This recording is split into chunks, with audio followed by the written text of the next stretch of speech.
This episode is brought to you by SmartVestor. Connect with an investing pro near you at RamseySolutions.com/SmartVestor. And up next, we have Les in Greenville, South Carolina. Hi, Les. Welcome to the show. Hi, what a pleasure to speak with you. Oh, well, thanks for calling in, Les. How can we help today?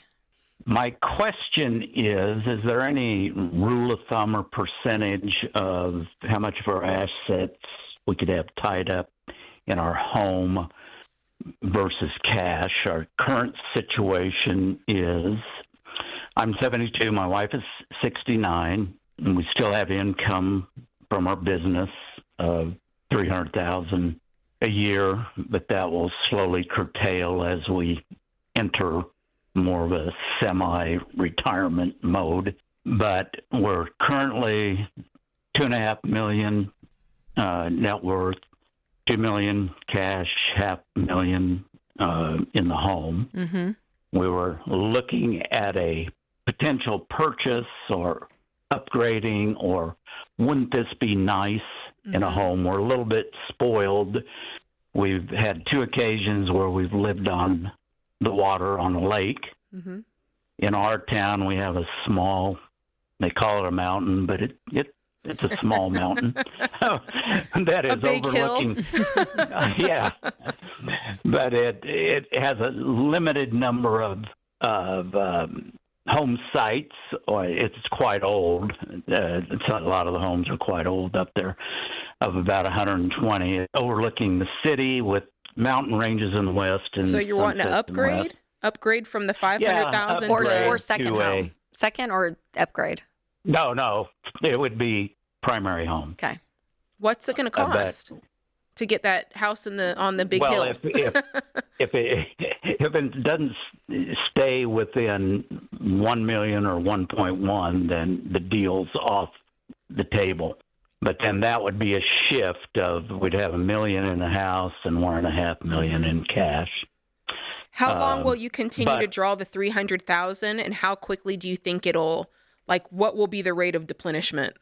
I would, based on my projections, it won't completely end, but I projected that it'd be 5 years before we'd even have to start drawing off of any interest or anything in our investments. Oh, 5 years. Okay, that's great. And in the meantime, will you continue to invest from the 300,000? Please say yes. Oh, heavens, yes.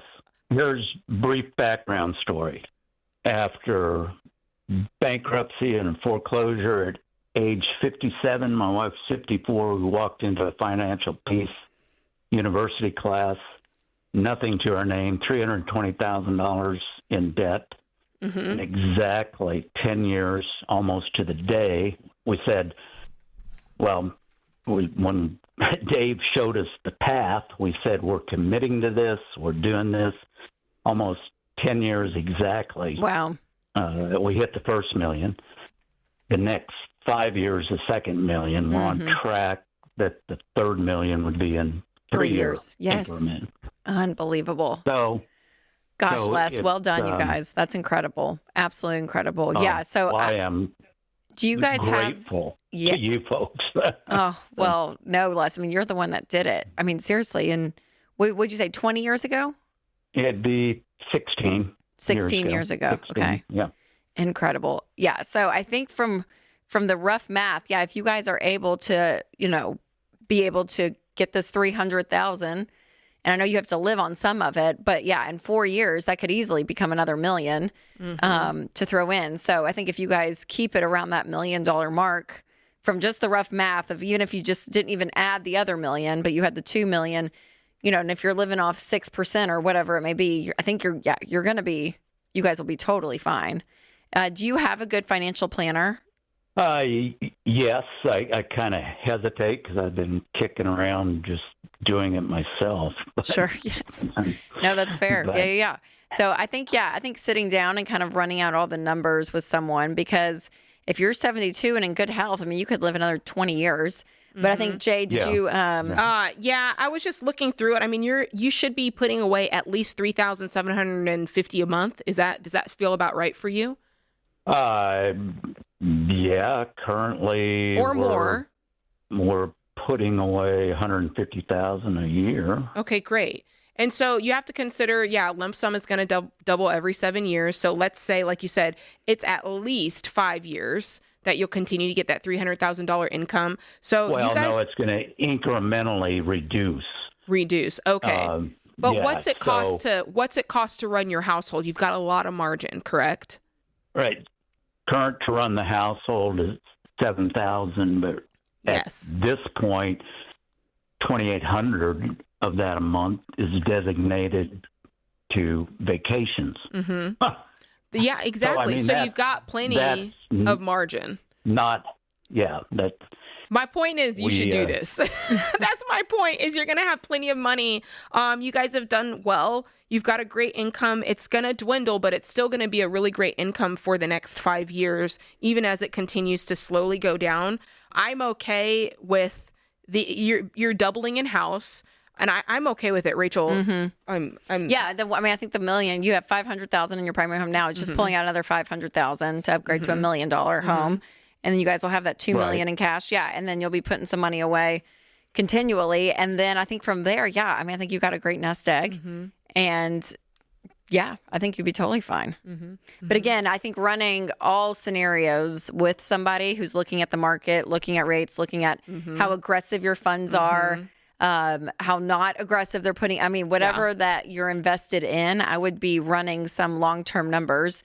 Because, there is the percentage of what you want to withdraw that makes sense from a historical perspective of what the market makes, right? So, of course, 1 year, or last year was like 23% or something crazy. Oh, it was crazy. Yes. Wild. And then some years it's going to do 8%, right? So to be able to find that happy medium, and I know people have different percentages of their opinion. Financial planners will be more conservative, which is great.